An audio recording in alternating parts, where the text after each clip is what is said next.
E aí, pessoal, tudo bem? Gente, hoje a gente vai fazer uma revisão para a ESA, né?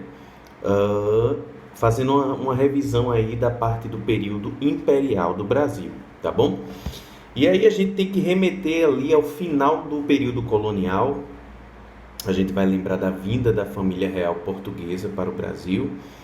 Lembrem-se, né, que Napoleão estava lá na Europa conquistando tudo, né, virado no molde de coentro. Mas tinha aquele país que ele não conseguia conquistar, que era a Inglaterra. No meio dessa briga de gigantes estava Portugal, né? E Portugal desrespeita o bloqueio continental, que foi aquela imposição em que o Napoleão proibiu todos os países europeus de comercializarem com a Inglaterra, sua grande rival. Só que Portugal não acatou esse bloqueio continental, né? Portugal desrespeitou Napoleão e decidiu ficar ao lado dos britânicos. E isso teve como consequência a fuga da família real portuguesa para a sua maior colônia. Otosh, qual era a maior colônia que Portugal tinha? Adivinha? Brasil, né, pessoal? E aí a família real veio para cá, lembre-se que foram cerca de 15 mil pessoas, né? A família real, 15 mil pessoas vieram de Portugal para o Brasil. E quando aqui se fixaram, né, tomaram algumas medidas importantes, sobretudo na figura do Dom João VI, que era o príncipe regente de Portugal, quando ele abriu os portos às nações amigas em 1808, ou seja, a partir de agora o Brasil poderia comercializar com quem ele quisesse, e não só com Portugal, como era antes. Isso representou a quebra do pacto colonial, você não pode esquecer isso, viu? Fera essa, não pode, né? Em 1810 foram estabelecidos os tratados que determinavam as tarifas alfandegárias, lembram disso?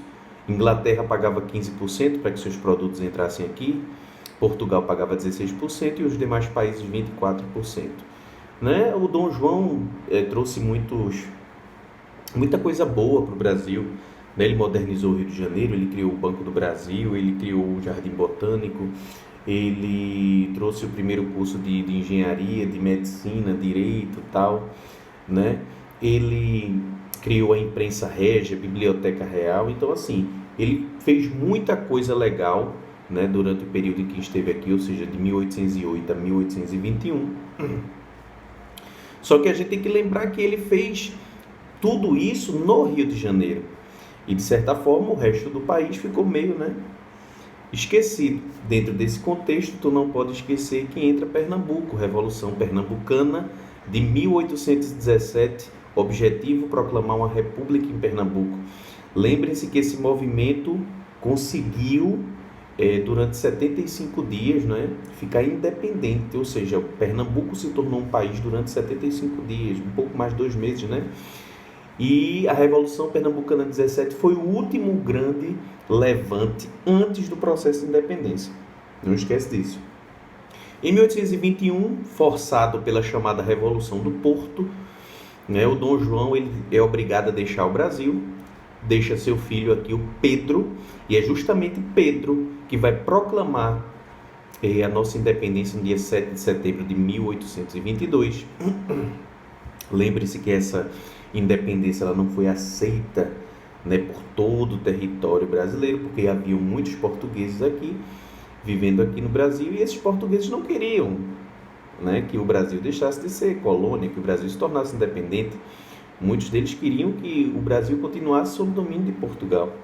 Então, para enfrentar isso, contratou tropas mercenários e aí consolidou, por volta de 1823, essa independência, né? Lembrem-se, pessoal, depois disso, reconhecimento internacional, os Estados Unidos reconhecem a independência do Brasil, Portugal, Inglaterra, cada um queria algo, é bom você relembrar isso e dar uma pesquisada depois, né, para ir armado aí para a provinha, para chegar bem na prova da ESA, tá bom? Lembre-se, em 1824 aconteceu um outro movimento liderado por Pernambuco. Agora o objetivo não era proclamar uma república em Pernambuco, mas sim no Nordeste. Em nome do movimento Confederação do Equador, liderado por Frei Caneca Cipriano Barata. Não esquece disso! Depois a gente vai para a parte da crise no primeiro reinado, não é? Nós temos a falência do Banco do Brasil, né? Nós temos também a questão da sucessão em Portugal, né? Nós tivemos também a perda da província Cisplatina, o assassinato do Líbero Badaró, coisas que foram manchando a imagem do imperador. E um detalhe, antes que eu esqueça, foi durante o primeiro reinado que foi criado o projeto de constituição, chamada de Constituição da Mandioca. Eu falei projeto porque ela não foi aprovada pelo imperador, né? Porque esse projeto de 1823 limitava os poderes dele. Então ele disse, não quero isso aqui. Eu quero uma constituição digna do imperador. E aí ele manda que seja elaborada uma constituição que aí sim vai ser a primeira constituição da história do Brasil. Não esquece disso, fera, por tudo que é mais sagrado. Otoshi, qual a primeira constituição do Brasil? 1824. Vamos relembrar as características dela? Monarquia hereditária. Voto censitário, voto baseado na renda. Criação de 4 poderes, executivo, legislativo, judiciário e moderador. Esse moderador, ele estava acima dos outros 3. Lembra disso? Autoritarismo, não esquece. Né? Regime de padroado, igreja subordinada ao Estado. Não esquece. E lembre-se que essa Constituição de 24 ela foi outorgada, ela foi imposta. Tá certo? Então, esse autoritarismo, junto com a falência do Banco do Brasil, com a crise econômica, a questão da sucessão de Portugal, perda da província Cisplatina, tudo isso manchou a imagem do Pedro, que em 1831 abdica ao trono. Ele vai embora para Portugal, assume lá com o título Dom Pedro IV e deixa aqui o seu filho de 5 anos, Pedrinho. Pergunta de Tabacudo. Um menino de 5 anos tem condições de governar um país?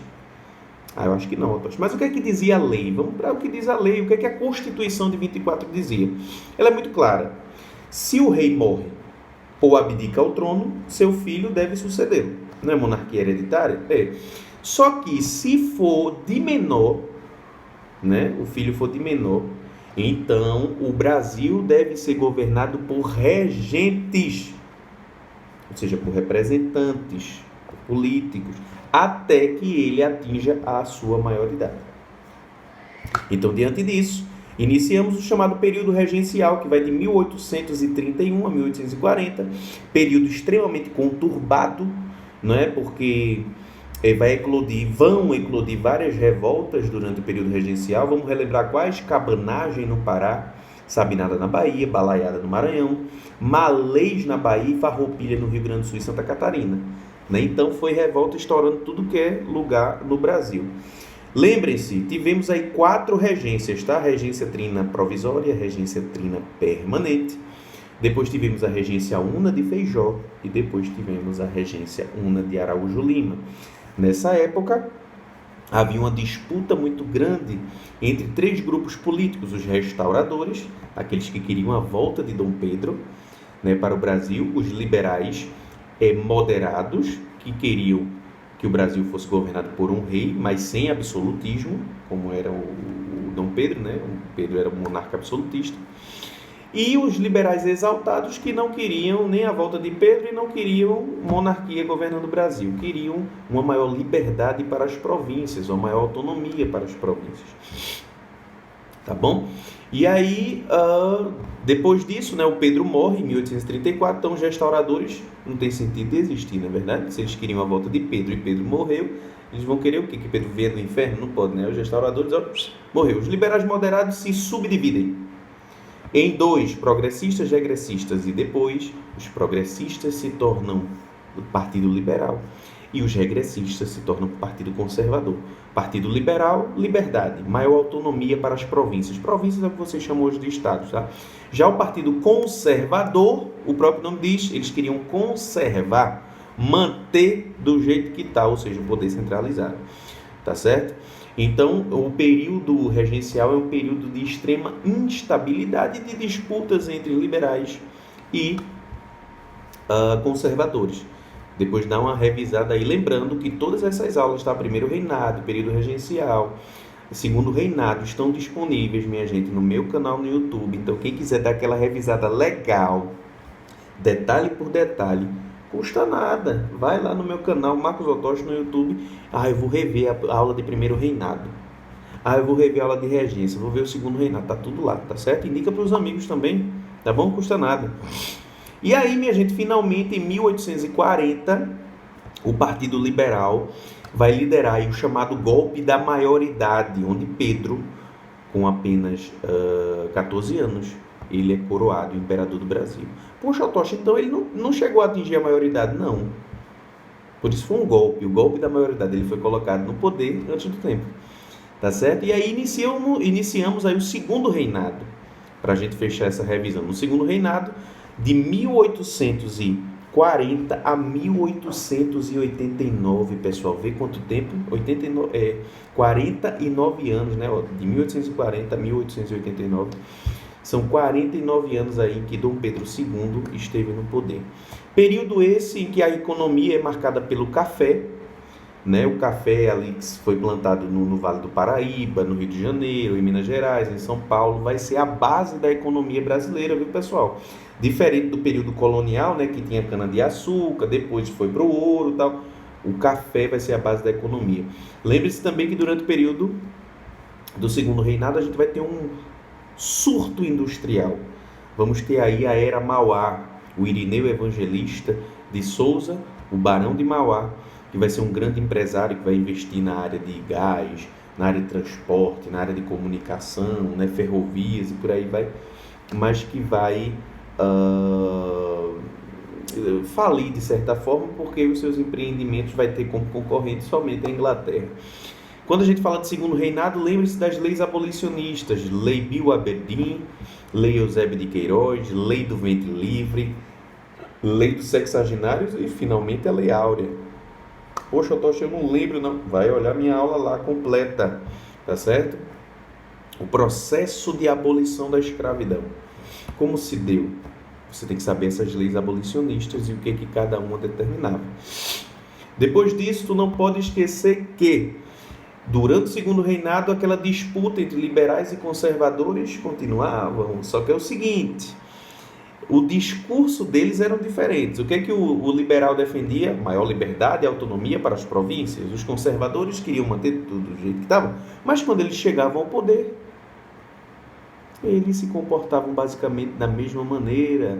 É dentro desse contexto que surge aquela frase, é tudo farinha do mesmo saco, porque nada mais liberal no poder do que um conservador, ou seja, eles ideologicamente são opostos, mas quando chegam ao poder governam de acordo com seus interesses pessoais, entenderam? Isso é muito parecido com a política de hoje, né? Não é verdade? Ah, eu sou de esquerda, eu sou de direita, eu sou de centro, mas quando chega lá rouba e faz tudo do mesmo jeito, não é verdade? Se liga. Foi também durante o segundo reinado que nós vamos ter aí o parlamentarismo às avessas, né? Ou seja, o imperador indicando um primeiro-ministro, coisa que no parlamentarismo clássico britânico não é assim que funciona. Ou seja, o autoritarismo, né? O poder continuava concentrado na mão do imperador. Lembrem-se também que ocorreram dois fatos importantes que a gente não pode esquecer. A Revolução Praieira, em 1848, aqui em Pernambuco, uma revolução de caráter liberal. Lembre-se que foi durante o segundo reinado que aconteceu a Guerra do Paraguai, o combate mais sangrento da América do Sul. Vale a pena revisar. E vamos lembrar também aquilo que levou à crise e à queda da família real portuguesa e, posteriormente, à instauração de uma república. Questão religiosa, questão militar, questão abolicionista, questão republicana, né? São fatos que vão, de certa forma, minar o imperador Dom Pedro II. Não é verdade? Que aí, sem sustentação, vai sofrer um golpe de Estado.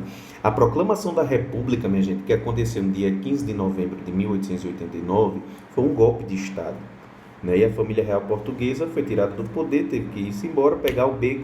E aí o Marechal Deodoro da Fonseca proclama uma república aqui no nosso país, iniciando assim, então, né, mais um período chamado período republicano. Tá bem, pessoal? Então a gente encerra aqui a nossa revisão, né? Logicamente que isso é uma revisão, né, pessoal, geral, mas não tão específica, porque realmente se eu fosse trabalhar ponto a ponto de cada um, nós teríamos aí 10, 12 horas de aula. não é verdade? Mas pontuando que você precisa estudar e revisar. E lembrando que no meu canal você tem essas aulas e muitas outras que vão te ajudar no processo da ESA, tá bom? Então, boa sorte para vocês, foi muito bom estar com vocês durante esse tempo. Um beijo para as meninas, abraço para os rapazes. Se gostou do vídeo, deixa o likezinho. Ao lado, se inscreve no canal, tá bom? Cheiro, fiquem com Deus e que Papai do Céu abençoe vocês sempre. Tchau, tchau.